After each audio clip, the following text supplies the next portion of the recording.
Chaitar Vasava collector office બહાર ધરણા ઉપર બેઠા. સંકલન બેઠકમાં પ્રશ્નના જવાબ ન મળતા ધરણા પર બેસીને ચેતર વસાવાએ શું કહ્યું સાંભળો.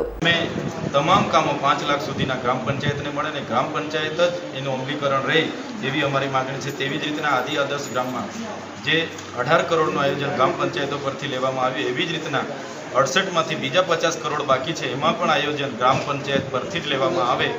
એ જ વાતને આજે અમારે સંકલનમાં ચર્ચા હતી, પણ માન્ય અધ્યક્ષ શ્રી કલેક્ટર સાહેબે એ ચર્ચાઓને અધિકારીઓને માહિતી આપવાનું જણાવ્યું, પણ કોઈ અધિકારી માહિતી આપી નથી શકે. ત્યારે કલેક્ટર શ્રી નર્મદાના ચેમ્બરની દરવાજા પર અમે ધરણા પર બેઠા છે.